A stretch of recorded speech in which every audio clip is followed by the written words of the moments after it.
दोस्तों सादर जय श्री कृष्ण।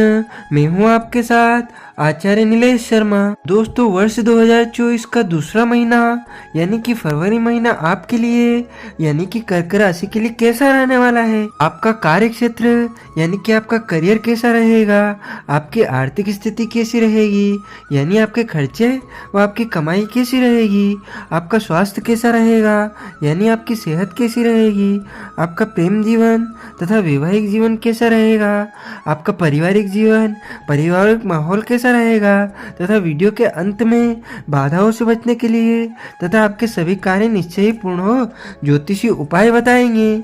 चलिए सबसे पहले हम बात करते हैं आपके कार्य क्षेत्र की यानी कि आपका करियर कैसा रहेगा। करियर के दृष्टिकोण से यह महीना अनुकूल रहने की संभावना दिखाई देती है क्योंकि सर्वप्रथम आपके छठे भाव के स्वामी देवगुरु बृहस्पति जो कि आपके भाग्य स्थान के स्वामी भी है आपके दसम भाव में पूरे महीने विराजमान रहेंगे और वहां से उनकी दृष्टि आपके छठे भाव पर भी होगी। इसके अतिरिक्त मंगल और शुक्र दोनों ही छठे भाव में उपस्थित रहेंगे। महीने की शुरुआत में इनका इन भावों में होना आपको आपकी नौकरी में अनुकूल परिणाम प्रदान करेगा। कुछ विरोधी सिर उठाने की कोशिश करेंगे लेकिन ग्रहों का प्रभाव आपकी चुनौतियों को स्वतः ही समाप्त कर देगा और आपकी सभी चुनौतियों से बाहर निकल आएंगे। मासिक राशिफल 2024 संकेत दे रहा है कि दसम भाव अर्थात सप्तम भाव में सूर्य महाराज वर्ष की शुरुआत में स्थित होंगे जिससे अब अपनी नौकरी में अच्छा पद प्राप्त करने के लिए प्रयास करेंगे, उनमें सफल भी हो सकते हैं। हालांकि अष्टम भाव में बैठे शनि महाराज की दृष्टि दसम भाव पर होने से कुछ अड़चने भी आएंगी और हो सकता है आपको मनचाहा काम ना मिले, लेकिन थोड़ा सा धैर्य रखने से आपको लाभ होगा। नौकरी में परिवर्तन करने में सफलता मिल सकती है और नौकरी में स्थानांतरण हो सकता है। सरकारी क्षेत्र में काम करने वाले लोगों को विशेष लाभ होगा। यदि आप कोई व्यापार या व्यवसाय करते हैं खुद का तो महीने की शुरुआत में सूर्य और बुध सप्तम भाव में विराजमान रहकर आपके व्यापार को उन्नत बनाएंगे। आप लोगों से व्यापार में आगे बढ़ेंगे।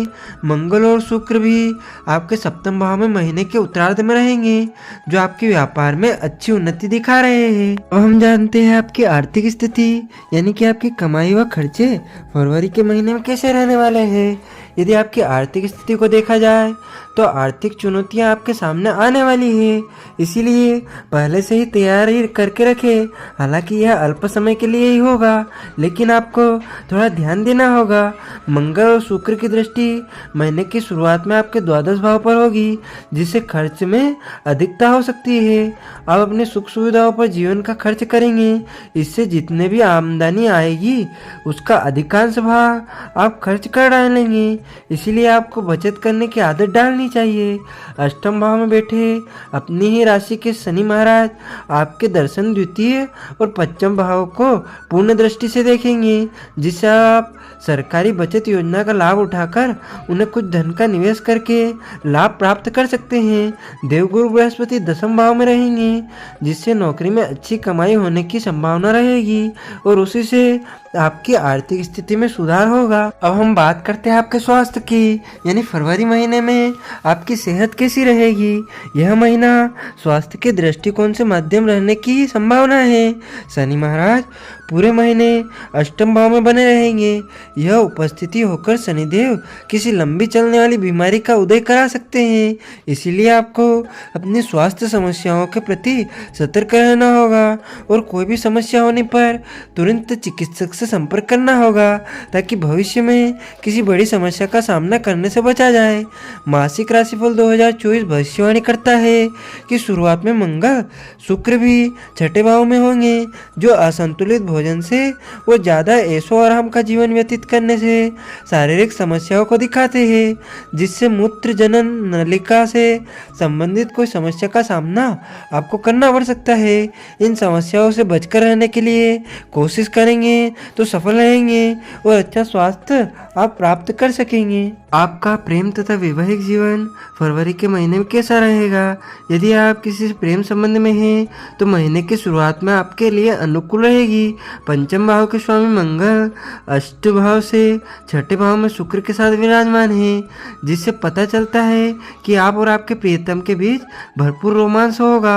आप एक दूसरे के से एक पल के लिए भी दूर जाना पसंद नहीं करेंगे और एक दूसरे के ख्वाबों में डूबे रहेंगे।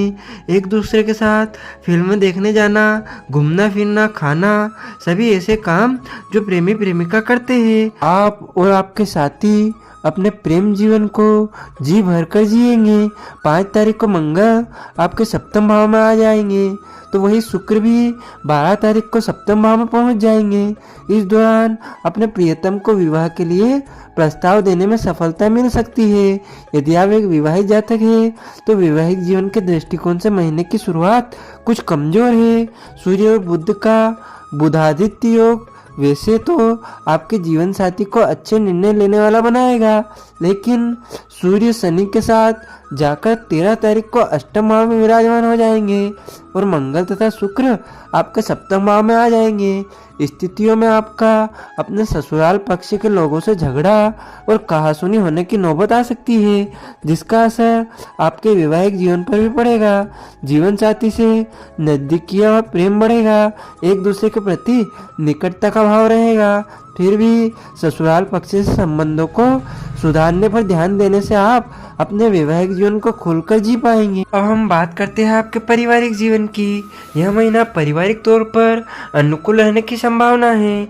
10वें भाव में बैठे देवगुरु बृहस्पति पूरे महीने आपके चतुर्थ भाव ऊपर दृष्टि डालकर रखेंगे, जिससे पारिवारिक जीवन में सुख और शांति रहेगी।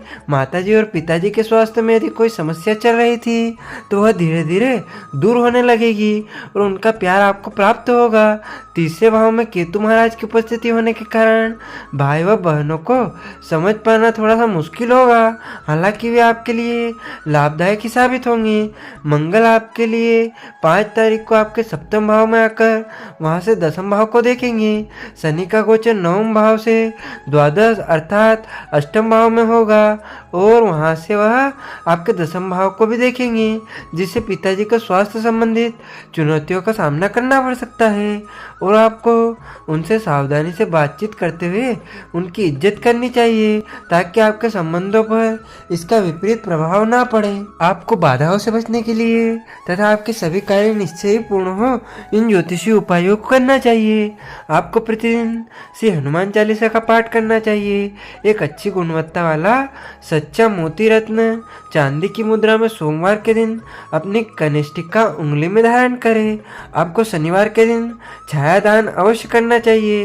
एकादशी, पूर्णमासी अथवा शुभ अवसरों पर गंगा स्नान अवश्य करें। इन ज्योतिषीय उपायों से आपके ऊपर आने वाली सभी बाधाएं शांत होंगी और आपके सभी कार्य निश्चय पूर्ण होंगे। आपको और आपके पूरे परिवार को सादर जय श्री कृष्ण, सादर धन्यवाद।